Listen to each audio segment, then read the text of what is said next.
John's got his hand up. It seems Yeah. We're urgent. off the record, ma'am.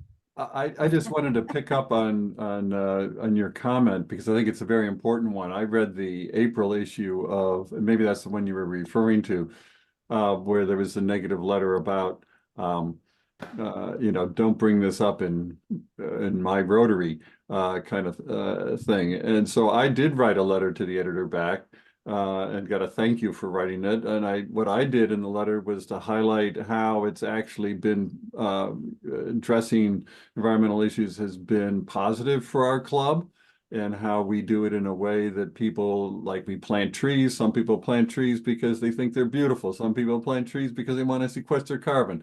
We don't make them all agree on any political point of view, but we engage them around it, and we found it a very useful tool in attracting new members, because young people are very interested in these topics, and they're looking for organizations that are taking action. So I like the outline that you provide for these letters. It just happened that I think I hit what you were suggesting, which is, thanking them, highlighting what we're doing, making clear how it makes a difference, how it does work, how we're, making a big tent and welcoming everybody rather than trying to make people feel bad.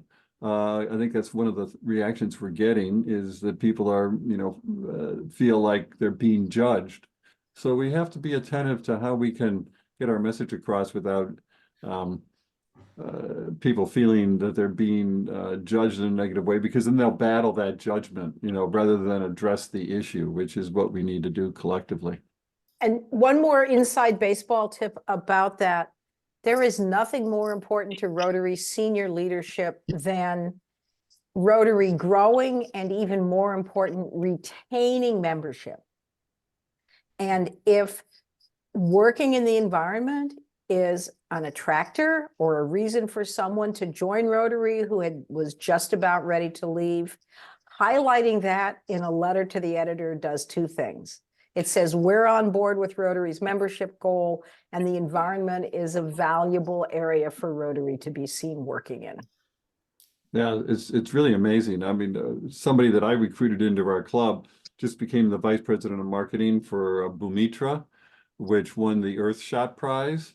Oh my. And, she was just thrilled to hear that actually Rotary has representation on the Earthshot nomination process. And that was a real boost to her. So these things actually do make a difference in very tangible ways. Okay, Roger, I see you have one comment, and then we're going to close this out and start this discussion, which is quite important, but we can pick it up at the end of the meeting if we do have any time. Roger, go ahead before we start. Let me just say, I have to leave in 15 minutes. It's not because of anything you say. I'm with the Clean Cooking Task Force, so that's my interest. Thank you. Great. Okay, well, welcome everyone to the April the 11th monthly meeting of all of our ESRAG task forces. It's great to see you all here because we do have so many updates to go through. Instead of going around and introducing everyone, if you would just put your name, address, etc. in the chat. And we also have, let me see if I can share. We also have a couple of other issues here to come up with. There's the agenda. Can you all see the agenda on your screen? Mm-hmm. I hope. Yeah. Yeah. Yeah. And Okay. Yes. Doug, you could also put the URL to it in the agenda in the chat, and then we could all open it directly if we haven't done it earlier. Okay, Oh, yeah, I can do that. that'd be great, because I see you provided us with the agenda in the invitation, but you didn't put the link in the chat. You're right. I should have done that. It's okay. You're doing great. There's so much for everybody to do.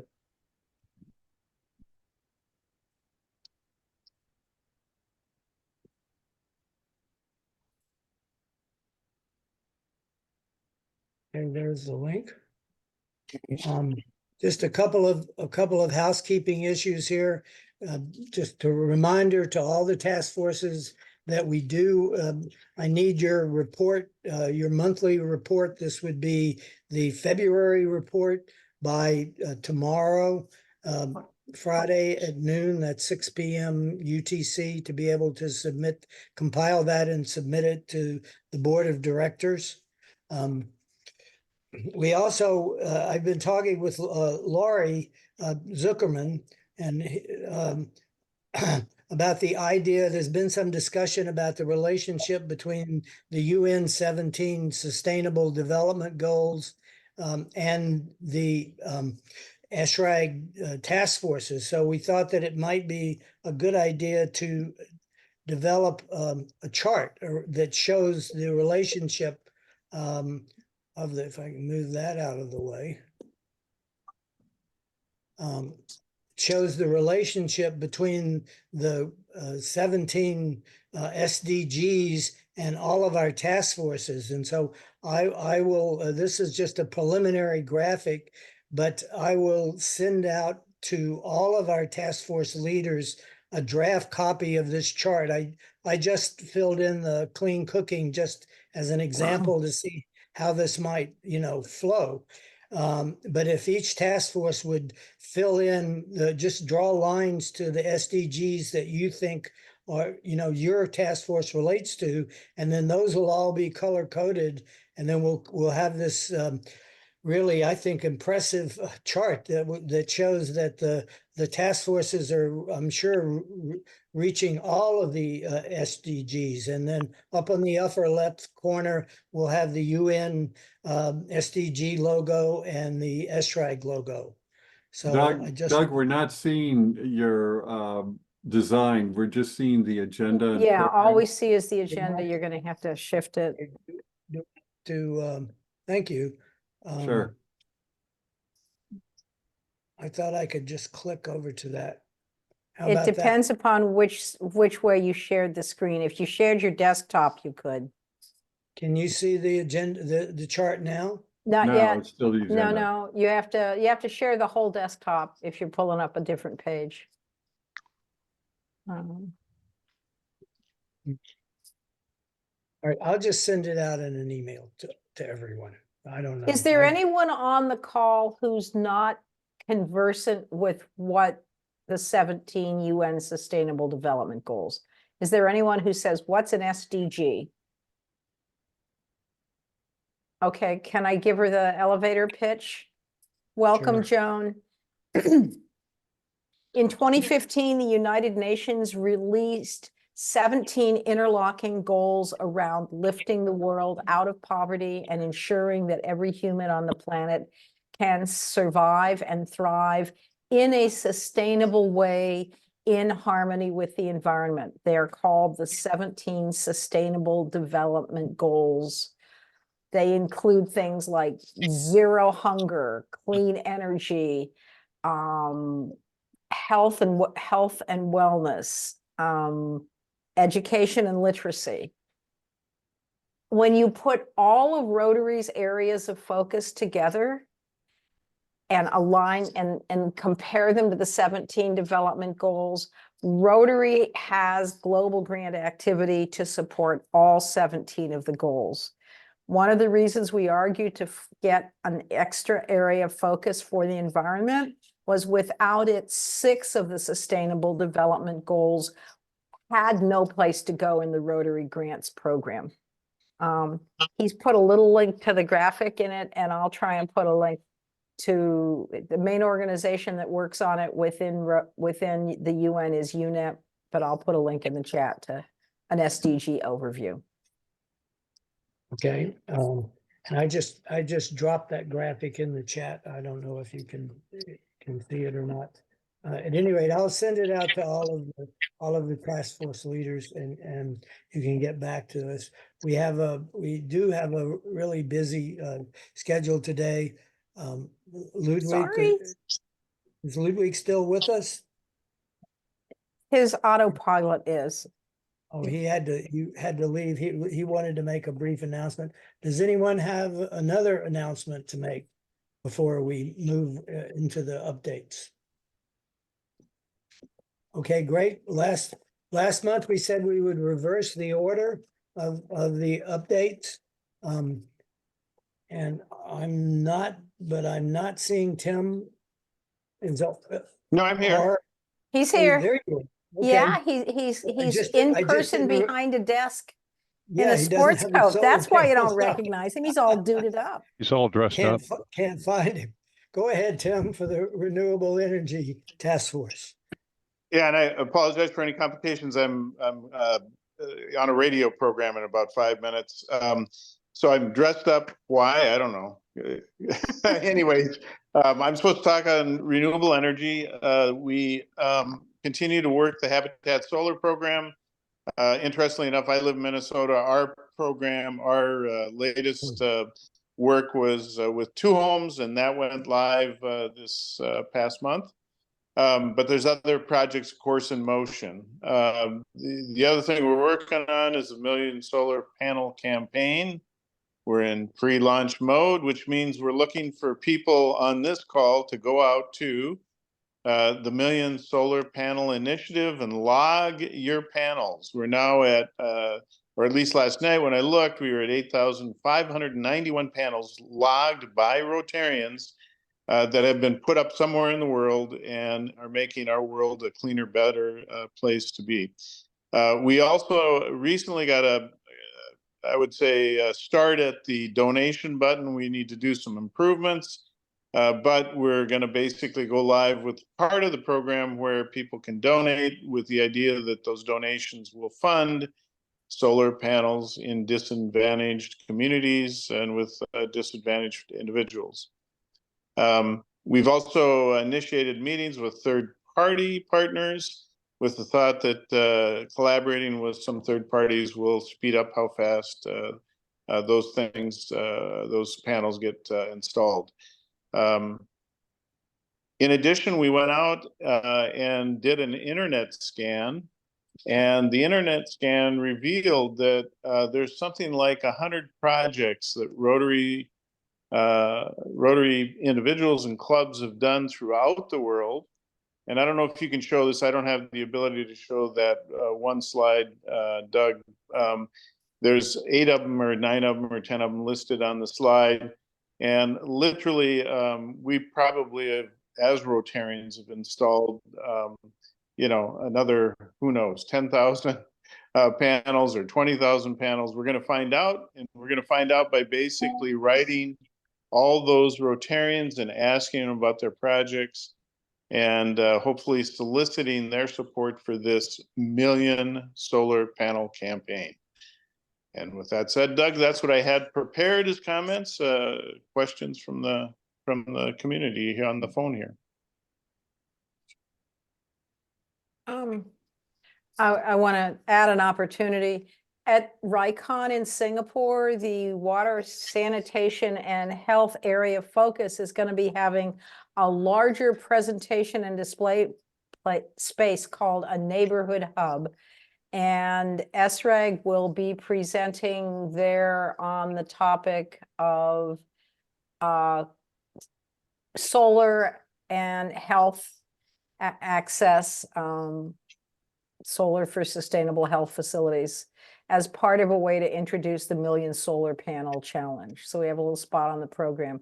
If people have work that they think connects to the area of focus for water, sanitation, and health, drop me a quick note offline, and I will try and get you, if you have someone who's going to be able to present at RICON Singapore, I can try to get you a spot in the neighborhood hub. It's in the House of Friendship. It's not the same as a breakout session, but it's a platform and an audience. Great. Is that in person, Karen, or Zoom? In person, I think it maybe could be a hybrid, but I don't know how tech savvy the setup is. Okay, thanks.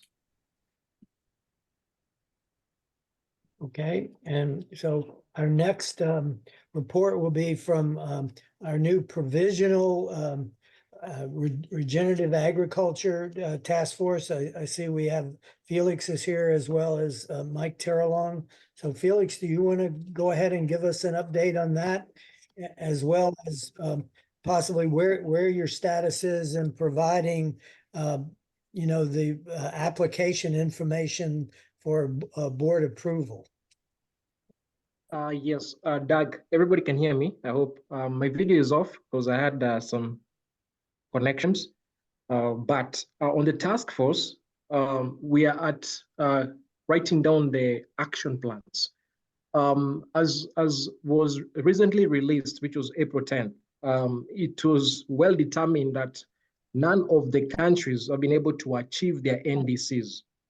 And therefore, as a task force, we saw there's a need to be able to approach it in such a way that whatever action plans we put down will be towards enabling Rotary clubs and communities to be able to support their own countries to be able to meet their national action plans towards ensuring that, because right now, according to the report released by the executive secretary president, it was that basically none of the countries will, or rather none of the plans that have been set down by the NDC's commitment will enable the global temperatures not to rise as was being determined not to reach 1.5. Right now it's 1.2.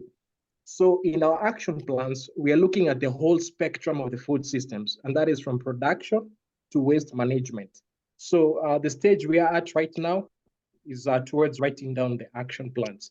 So that's the progress we've made so far. And we are definitely planning by at least the next 2 weeks to be able to have finalized on which way to be able to approach the whole issue towards supporting countries, or rather supporting Rotary clubs or helping Rotary clubs to support their own communities towards supporting the national agenda. So that's where we've reached so far. I'm Okay. putting in the chat notes about what NDCs are and what you mean, Felix, for folks who don't speak this language all the time. Thanks. Any other Any comments? question maybe?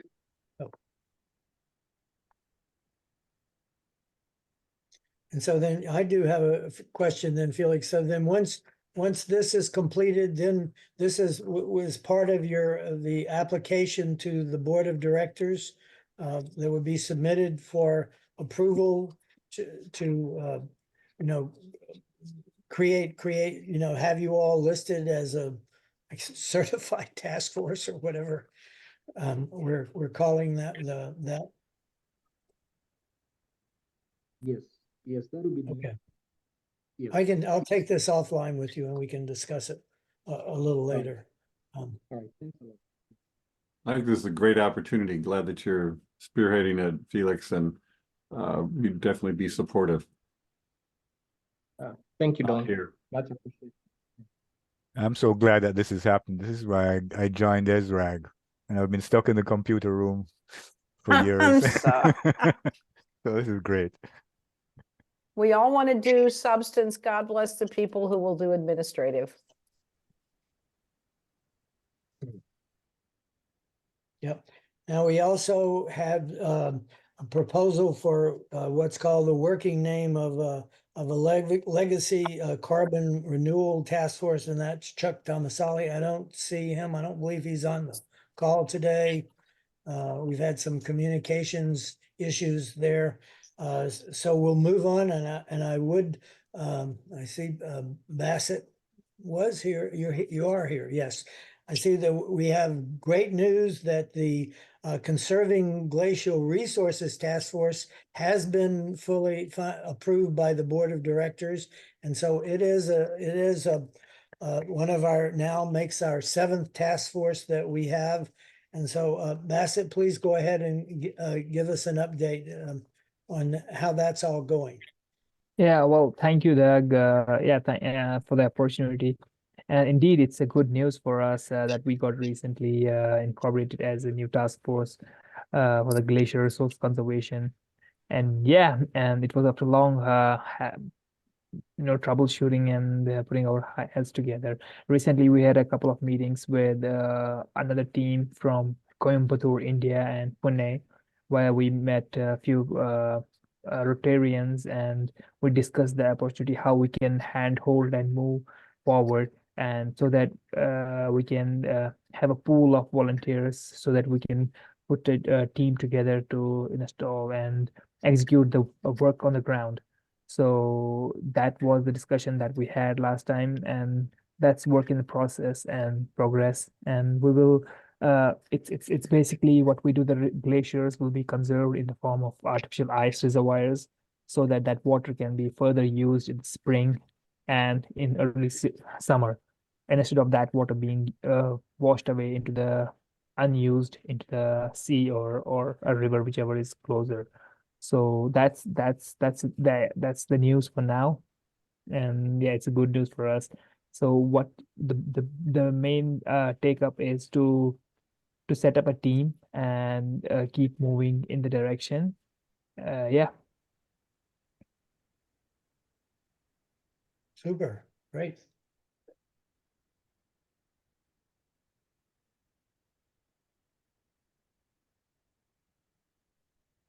Right. And just wanted to mention, if anybody is having any questions regarding that, what it is, so we can have a give more elaboration on that. Okey doke. Super, thank you. And Chris Stein, pollinators, would you like to give us an update? Sure. Hi, everyone. Hi. The Pollinator Task Force is comprised of 7 projects from around the world and 1 initiative called Operation Pollination. So on the task force report that I sent in to Doug, which you'll all receive a copy of, please know that there are 12 bullets that we list there, but I'll only go over 3 in the interest of time. The first bullet that I want to mention is that last month, Doug was so kind to show a new video that was produced by the Pollinator Task Force for Operation Pollination for Rotarians. And I got a request from ESRAG's George Spiteri to please cut it down by about a minute so he could show it at his conference. And so in the task force report that I submitted to Doug, the link that you have there, that is the shortened version of this Pollinator Task Force video on Operation Pollination. It's just under 5 minutes. It's meant to show to clubs and at conferences or wherever you want to show it. The other bullet I have on the task force report is that one of the hallmarks of Operation Pollination is often a signing ceremony, which is basically to signal to everybody that leadership supports protecting pollinators as an activity that we should be involved in. By the way, scientific research says that we're more likely to achieve our goals if it's written down by 30 to 40% more. So that's pretty significant. So one of the things we do is we sign these pollinator partnership documents with groups of leaders. And so we're having several of these signing ceremonies in celebration of Earth Day, I guess. I know that Karen is going to be at one at 3 of her districts in Wisconsin. The 2 Chicago districts, they asked me for some help with a signing ceremony that they're doing down there. And in Minneapolis, I'll be involved next week with the largest signing we've ever done, with 15 organizations and the Lieutenant Governor of Minnesota. So yeah, it's going to be a good one. 15 organizations and the Lieutenant Governor of Minnesota, and our district governor will be one of the signers at the table, as will our committee chair, our environmental committee chair, Steve Solbrecht, who was formerly on the ESRAG board. So that's happening. And then the last thing I just wanted to report to you is that this past Monday, the Pollinator Task Force had a meeting of the Operation Pollination Ambassadors.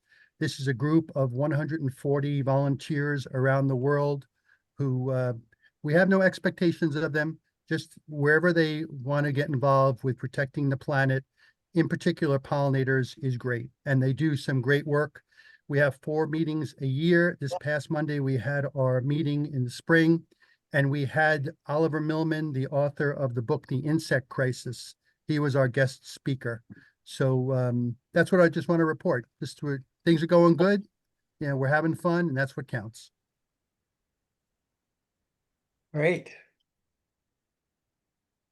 That's really impressive. I think Chris, in many ways, is setting a high standard for all of us in the other task forces to live up to. And I think that one of the things that we really need to focus on, I think, for all of the task forces, is these short videos, under 5 minutes, a 3-minute video that explains what your task force is really doing that's on social media. And I think that this is something that we've been talking with Lori, you know, and we really need, and Tim, we really need to get some funding behind that so that we can help our task forces, because I don't think it's fair to expect the task forces to be able to bring those professional video resources to the table. ESRAG needs to be able to help them, in my opinion, to be able to put that. And I know Lori's way overworked, so it has to be another division in communications. Just know before we can that do the video that we did for the Pollinator Task Force, it was all done by people's iPhones. They filmed themselves, and I was just lucky to come across a 17-year-old film editor who put it all together for me. It was all done for free. It doesn't have to be overly complicated. Doug, there was something that came up from Project Drawdown this past week.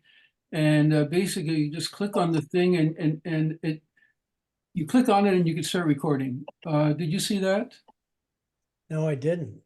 Okay, well, I thought I'd forwarded it, but I can do that. But I mean, Maybe you can put the link in the book. chat and we can get it right now. Yeah, I'll do that. As the task forces produce these videos, are they things that would be appropriate to offer on our website under the name of that task force? I don't want to put Tim or Lori on the spot, but I just have. Sorry. No, that's the idea, is to be able to have it on the website and in social media. Kim, do you want to take it? Because I can take it too. Yeah, somebody's going to walk in the door here and then I'm going to have to leave. But I think there's a couple things to think about. I don't know that Chris's was magical. I would argue it's still a little bit too long, but if we're going to start publishing a number of things on the website, we want to be mindful of the the non-ESRAG member, probably most times being our target, having something that will capture their interest and get them to go to join. With that said, I think Chris did a great job, or the group that did that did a great job. And any videos are important to do. And I think we can, I'll defer to Lori now on the technical side of it. We've got a Vimeo site, so I think any videos that get submitted can be put in our library. The question is how attractive they are, and will they garner interest within, well, probably both the ESRAG community, but also the larger community. And can we position them and message them effectively so that they do that? With that said, Lori, maybe you want to make some comments. Yeah, and I don't want to get into the weeds here, but I do agree that what Chris did and the way he did it is something that we can follow, just like the Operation Pollination Pledge, and that has been followed. I mean, he really sets the bar easy for us to do, but high enough to be effective. See you, Tim. So I do have to agree with Tim. 90 seconds or less is perfect. We do have a YouTube channel so that we can share that on our Vimeo library, which is always linked to the website, and we'll go to your website pages, and to YouTube so we can share it on social media, our social media channels. And you can always do a quick write-up about the video so that we can enter it into our blog, possibly newsletter. So yes, do it. I Great, see thank Tammy you. has her hand up. Yes. Tammy, you're muted. Yeah. I just had a comment too, that when you do the videos, just be mindful that it'd be nice if with easeability, as you obviously have video and audio, that you can think in terms of extracting the audio. And especially if it's a long one, and put it into podcasts, because my understanding from talking with a person who does speaker presentation booking speakers, she said that podcasts have a way of having a longevity in the internet world. So in other words, for each one of these things, it can have multiple applications. Great suggestion. Yes, and actually you are up next for the plastic solutions update. So take it away. Well, yes, I use these actually to gather thoughts. So this was a good thought gathering. So I think last time I left you with, I'm trying to build a team because plastics is a lot more than pollution, and it's the health stuff. It's the way our consumerism is affecting people of poverty. It's a large issue.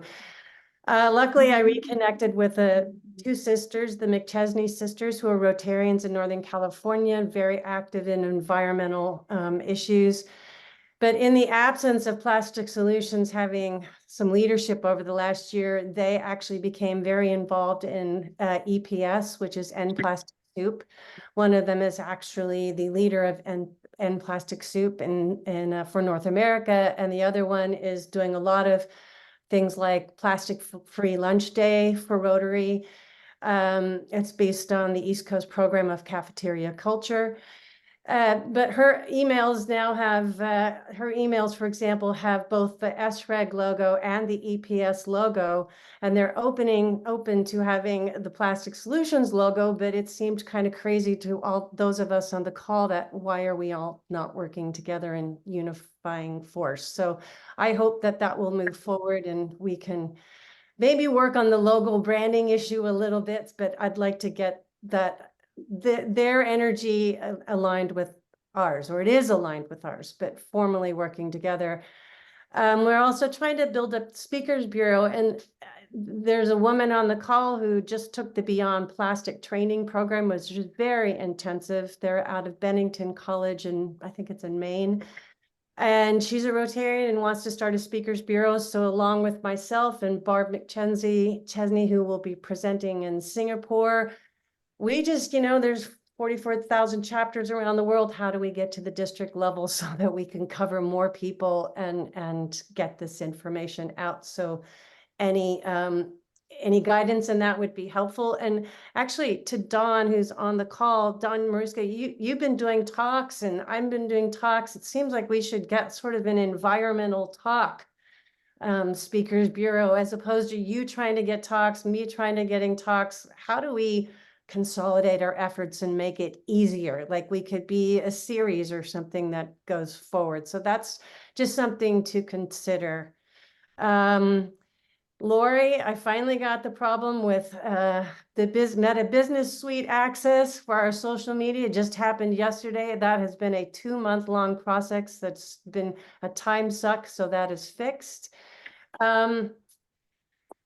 I think when it comes to plastics, there's got to be a bit of maybe on all these environmental issues, because I'm new to Rotary, but I was thinking about this morning how none of these environmental issues, especially plastic consumption, I would just say plastic consumption fails the 4-way test. And I think when we're reaching out to Rotarians, we need to come at it from that direction too, that you join this and you belong to this for a reason. And this stuff is not good, and we have to impress upon that what our consumerism is doing to the rest of the world. And finally, I have 2 projects under development: Naki Valley refugee settlement in Uganda. The WhatsApp group for Africa has been very helpful in me finding players in this. I've been talking with Mad Precious Plastics to get some equipment for them to empower some women to sell to make plastic and sell it, products and sell it in the local markets. What's missing is electricity. But next week I have a meeting with people in Kampala, a nonprofit who might be able to solve that problem. And the other problem is Bangladesh, which is just a big bowl of wax. Everything there is horrible. They just top the world in air pollution. Their canals and their rivers are damped with textile and plastic waste. The monsoons come and it all washes to sea. So the need is great. And my biggest challenge has been, how do I condense the great need into a doable small project to get started? And I think we're going to start with repurposing a natural textile waste, which is cottons, linen, blah, blah, blah. Get the business owners to donate it to a women's collective and put a shed up with equipment and have them make materials that they can resell. That's plastics in a nutshell. Fabulous. Great, really. Tammy's done a great job of trying to pull disparate entities and personalities together. If you know someone who is even half or a quarter as passionate as she is and wants to help, send them along, please. Oh, yes, thank you. Thank you, Karen, for that, because that is a critical component for me. I cannot lead this thing alone for several reasons, but it's just top of that list is it's just too big of an animal for one person. And I'll be talking to the ESRAG Big West chapter today about that as well. But I need a person who loves or hates, depending on how you look at it, plastics.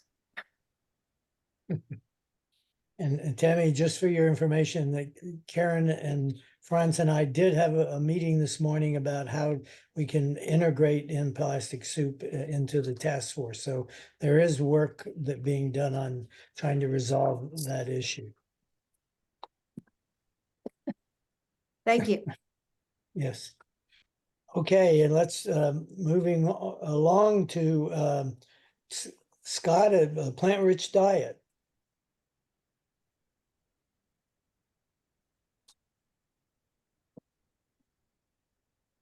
Wow, PowerPoints. All my buttons here. Yeah, I wanted to, I was feeling your pain, Doug, trying to figure out how to share my screen, and it looks like they arranged the furniture in Zoom. So I figured it out. Here's, the screen with two items on there. This is my written report. I'll try to go through it quickly. There's too much here. Last month, I noted that, the Earth had passed 1.5 degrees warming. The latest news on that is that March 2024 was the warmest month of March on record. And just a quick note, we're working in many or most of the top 10 solutions according to Project Drawdown. Speaking of video content, we have a YouTube channel where we feature our 15-day plant-rich diet challenge, and they're sending me a monthly report. So we have 2 new subscribers in the month of March, 60 total views, and 227 minutes watched. So that's kind of a cool little statistic there. And most of our videos are just, recordings such as this recording right here of episodes, people making presentations or whatever that might be. Kind of a new thing, things that are happening in Ann Arbor where I am. I've been working for a couple of years now to renovate a building on our church campus where we plan to have a commercial kitchen where we will host classes such as Diabetes Undone.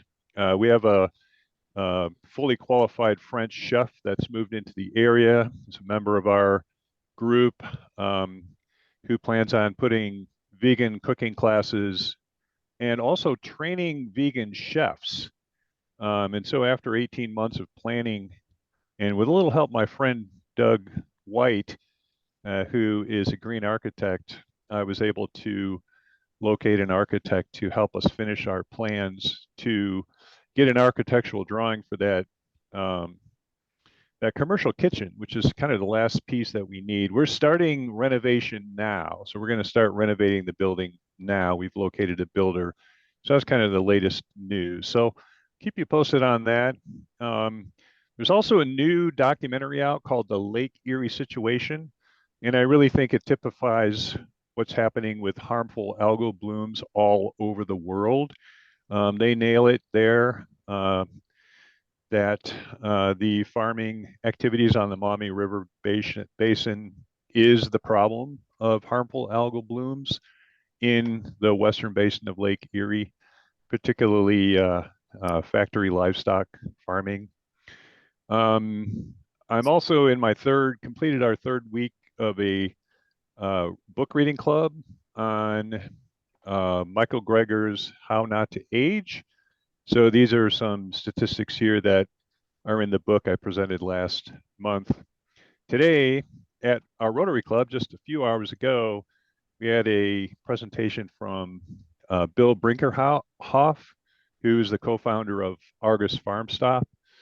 I presented this last month as well, but we're going to try to get some money to help him with the part of his program that helps people that are on food stamps, essentially. He held a conference recently here in Ann Arbor at the local botanical gardens with 120 participants from around the country to share his open source method of supporting local farmers by presenting a kind of hybrid year-round construction of a grocery store that's more like a farmer's market. So the farmers make 70% on the dollar rather than the typical and large scale return of 15 cents on the dollar. I also attended our bigger club in Ann Arbor last week where Jeff Tritton of WOW, that's the Washtenaw Optimal Wellness, which is a local implementation of the Blue Zones. You can see that presentation at this video link right here.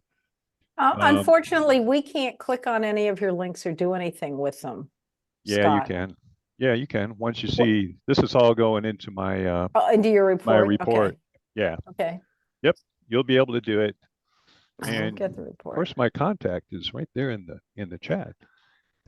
Anyway, yeah. So I'm on the board of directors of our local implementation of WOW. Also, last week, Brees Clark of the New Roots Institute, a new organization that I learned about, spoke at the University of Michigan, which is right here in Ann Arbor. And he's educating, and the New Roots Institute is a relatively large organization educating high school and college kids on factory farming and recruiting them, educating them further. They've got a leadership bureau. At that event, I met Tim Polkowski of ProVeg US. And again, that's another new organization that's working across the planet. They have experience with vegan challenges. And he joined our plant-based challenge. They've done Kickstarts, not in the US, but elsewhere where they do a 2-week kickstart. They take blood work from people at the beginning and at the end, and they deliver the plant-based meals to their house. So that's perfect for us, a little more well-to-do Rotarians. So that's another idea. And they attempted something that I've articulated in a position paper I wrote, to educate the planet on this whole area. And he said, we failed. And I said, well, come on, let's learn from your quote unquote failure and let's get it right. Over in Wenatchee, Washington, they had, this is Chris Cameron. They did a documentary film screening on the smell of money. And they also had kids activities from the local farm sanctuary and a plant-based food tasting bar with Q&A at the film screening. They also had an ESRAG booth at their local Earth Day fair, and they promoted several of the task forces, Operation Pollination, the Plastic Reduction Campaign, and they promoted our 15-day plant-rich diet challenge, which you see on the left side here, that we're launching for the 4th year running. And to finish up here real quickly, we're going to be at RICON. So the Rotary Vegan Fellowship will have a booth there. That's a new fellowship. And we'll be participating in the ESRAG booth. And we've produced this 2-page spread that'll go in the folder at the ESRAG booth. Your plate impacts, and here's the 2 pages, the planet. And then we've got this beautifully simplified 2-page spread, which looks a little better if you put them side by side. And we're whipping up a Million Meals initiative. So following on the 1,000,000 trees and the 1,000,000 solar panels, hoping to launch in June. And I've gone way too far, way too long here, Doug. So I'll rest my case right here. Great, Scott. Thanks. Could you actually go back to the challenge poster? Yes. Because you know many of our the people on the task force on this call are very familiar with the 15-day plant-rich diet challenge. But for those of you who aren't, this is a fabulous series that the plant-rich diet task force has put together. That if you sign up for this just by focusing on the QR code, you will receive an email once a day for 15 days that is chock full of informational videos, as well as cooking recipes, cooking tips. It's a whole immersive, really educational experience that is totally free. You can participate as much or as little as you like. That gives you an incredible overview of the huge impact that our food decisions have on both our personal health as well as the planet's health. Yeah, an anecdote I can provide, Doug, is that I introduced this to my science center where we do fish biology.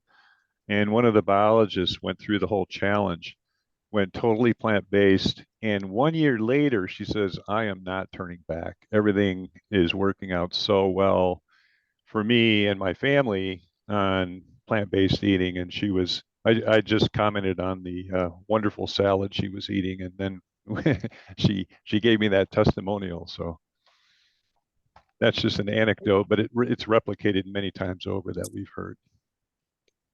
Okay, so now moving from number 2 on Drawdown's list of the impact, the greatest impact that we can have on reversing climate change, let's go to number 1, and that's food waste. And that's Emily. Do you have Joe Richardson? Do you all have a report for us? Yes, thank you, Doug. So I will let Joe comment on launch out of landfill in a moment. We are continuing and strongly supporting this initiative, and it's going very, very well.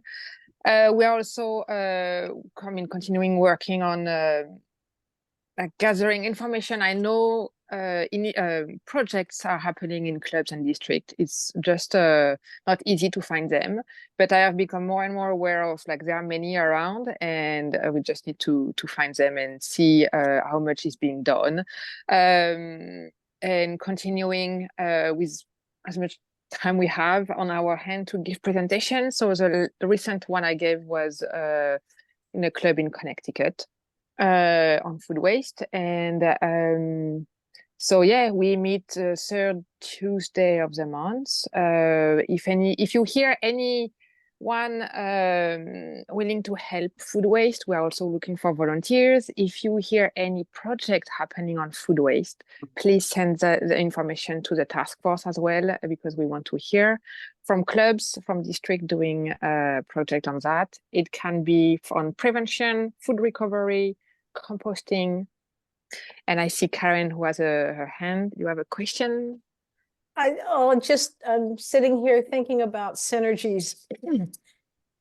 the food industrial complex often says, well, we have to package things in plastic the way we do to prevent food waste, that a lot more food would be wasted if we didn't wrap every head of broccoli in plastic. And I just wondered whether there might not be some creative synergy to be explored between Tammy's overarching work with plastics and the particular focus of food waste and that Amelie and Joe work on. I just wonder whether there might be a way to put those two together and multiply the effectiveness of both efforts. Yes, and yeah, we have discussed that a long time ago before Tammy was on board. That's something we can also like definitely come back to come back to in terms of the conversation. I know Joe can also touch a bit on with Lunch Out of Landfill how he collects as well some of the plastic bags and partner with Trex to get that out of landfill. But definitely, there is definitely a great synergy in that. Yes, Tammy. Well, I just had a comment. Yes, I'd love to do whatever I can to help with Yeah. plastics, but I think the more we come at it, not from a waste point of view, but from a health point of view, the better. And having just entered into the lovely world of a family member going into chemo, one of the things that they say is don't buy store-bought salads. Don't buy store-bought produce.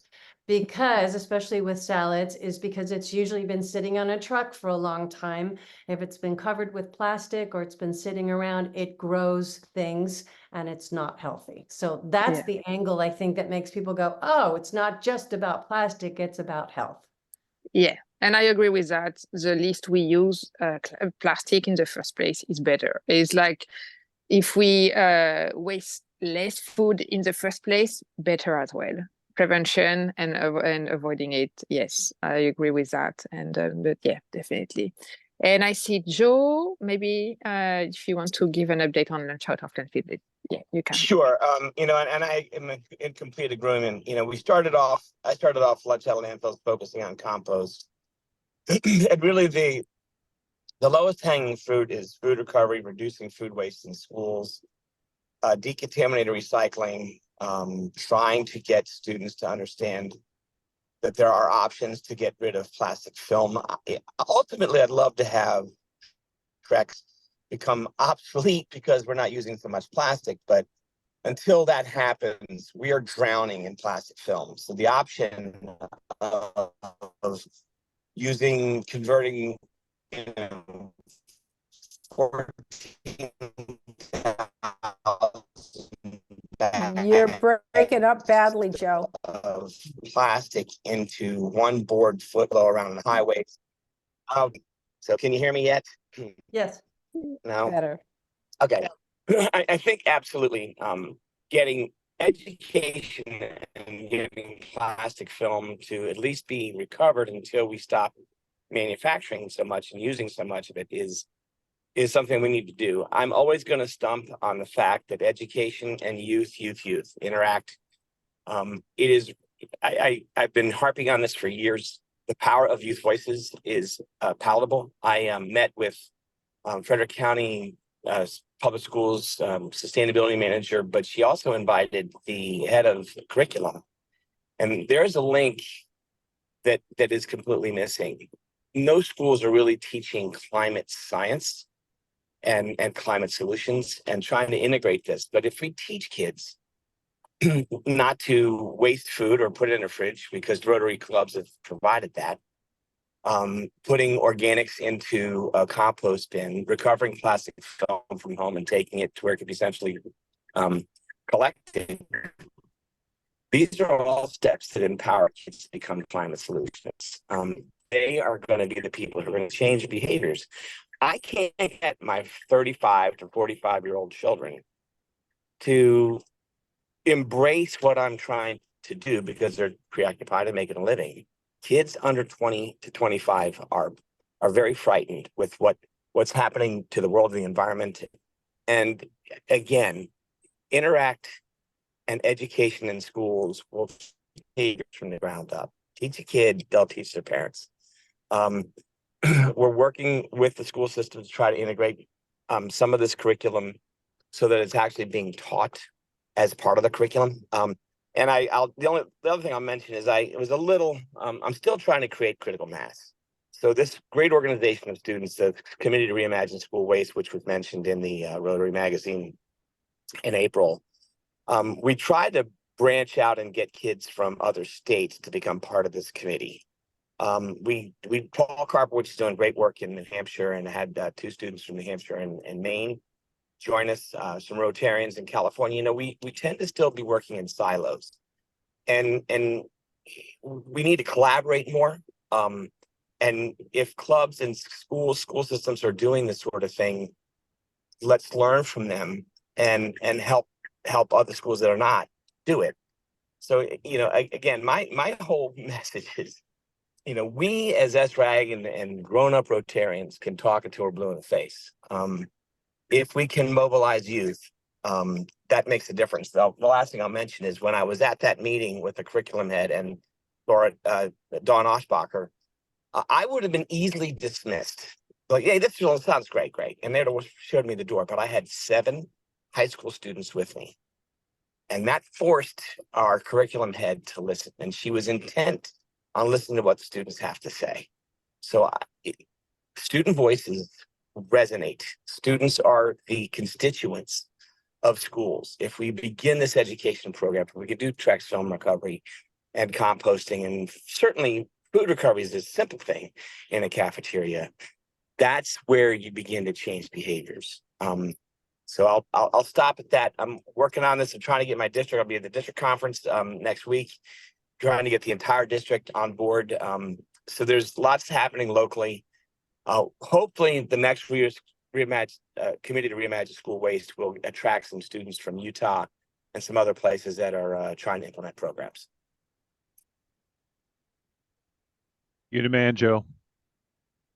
Thank you, Joe. Okay, and I want to talk to my plastic. You know, we've got to collaborate on the plastics. You know, we do want to reduce plastic production. We want to use plastic usage, but until we do, we've got to do something with the plastic that's blowing all over the fields and teaching people that there are solutions to recover it.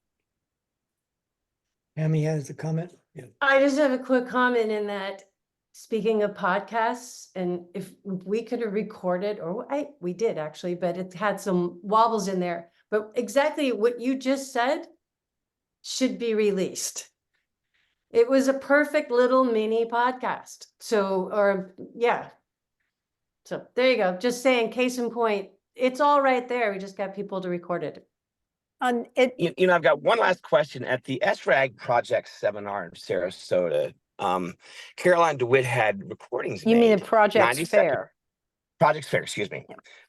Caroline DeWitt had a bunch of videos recorded when we did some presentations. We did it via Zoom, but then there was a professional videographer.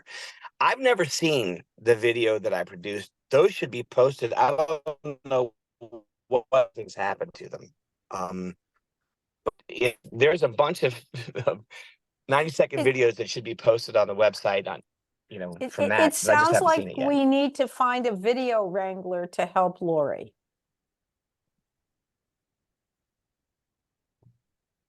I think so. I agree. Was that a yes? So if someone wants to share, if you know someone who wants to help wrangle videos for Lori, that would be a good idea.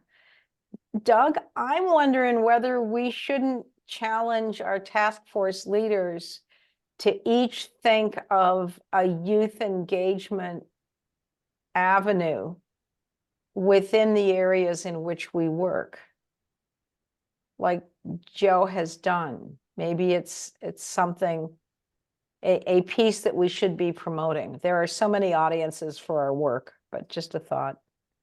Absolutely, totally agree with you. Yes, and that could be another, you know, someone just mentioned, I think it was Chris, that it was a 17-year-old that edited this video. These are the people that this stuff it's a piece of cake for them to produce one of these videos. They just do it like it's second nature to them. So that might be a really good way to try to encourage youth to get involved in our task forces, is to put them to work making videos. Okay. Moving right along and last but certainly not least, we have the Clean Cooking Task Force. Maya and David, do you all have updates? Thanks, Doug. Yeah, I'm not going to go on too long because we're almost done at a time, but and most of you folks know that the work that we're doing, we're in at least 5 countries around the world, and you know, we're working on everything from mud stoves in Uganda to convection stoves in Nepal and Husta stoves in Nicaragua, and solar cooking, which Roger's doing in various countries around the world. So everybody's working on it. There's a lot of diverse approaches to cooking, and we've had some hearty discussions around that. I guess I just point out a couple of things. One is Doug Danley, who to me, the holy grail is to be able to use solar energy and convert that to photovoltaic energy so that you can cook via convection. And Doug is he's on the verge of, he's looking for a big project, and he needs a big funder. And I really think that if he gets that, we'll be hearing more about that. And the other thing that we're talking about, I mentioned last week or last time, was carbon credits. And there's a lot of controversy and things around their question. But anyway, Roger Haynes has somebody who he's consulted with, an expert on carbon credits, and is going to come and present to our club. So, you know, that's basically a summary. Nothing really dramatic has happened. Everybody's continuing to work hard. We're trying to raise money to build more stoves, et cetera, et cetera. So I think that's about it. I've also mentioned that I put into the chat that video link from Project Drawdown. If you go there, you can make your own video instantaneously, it looks like. And also, just with regard to what the previous folks were talking about, Amelia and Joe, we were at our club was at a place last night near London. They basically take in produce from farmers, from companies, from Costco, everybody, and serving basically Southwestern Ontario. It's amazing, right under our noses, equivalent of 65,000 meals a month. So I'm going to be in touch with Emily about that. But anyway, that's sort of, and I don't know, Maya, if you have anything more specific that you wanted to add there. Okay. Well, just to mention that we have been invited by the main hospital, the regional hospital in Mubende, to construct their stove, a fuel-saving mud stove, which is a little bit more upmarket than the normal ones, because normally it's just mud and it's finished off with cow dung, which doesn't sound very hygienic, but I can assure you that it is. In this case, the stove will be very big because it's going to be the main hospital kitchen, and it will have chimneys to eliminate all the smoke from the kitchen, and it is covered with tiles both on the stove and around it. So it looks really has a different look this time, and we're very pleased about it. That's wonderful. And Maya was also at the meeting that we had recently with Yashara and Nina from Projects Division. The concept of developing a program of scale for your work in Uganda was mentioned. Is that something that has anything moved forward in terms of developing that, or is that something that you all would be interested in doing? Because it seems to me that's a perfect example of what would make a good program of scale. Yeah, we are working on it, Doug. We are thinking of how we can scale up the program. Yes. That's really important. Let us know how we can support you in that. Okay, thank you. Absolutely, absolutely. I think we can get a lot of people behind helping you with moving that forward. And cleaner cook stoves is something that a lot of Rotarians know is important, but that the Rotary Foundation has struggled with how to package it and ensure that the stoves provided are synced up with the local culture and that they're used and that use continues after people leave. And if we can't persuade the grant officers that that's true, they're going to go thumbs down every time one is proposed. So That's what's so beautiful about Maya's, program there, because it's actually, they're made out of local materials, right, on site. Yes, and again, I've just been in Uganda for 6 weeks. I've met with 70 different farmer groups, so the few thousand farmers, and I heard again and again from the women that this is the best thing that has happened to them, these stoves, because they are out of the smoke, and their cooking is just, easy for them. They save a lot of effort and a lot of time. They need so much less firewood. And of course, we need to combine it with tree planting because firewood is still getting harder to find. And the one thing about ethanol fuel, I'm going to respond to Felix, is in the US, we have dedicated millions of acres to growing corn to make ethanol to feed cars and trucks instead of raising food to feed people.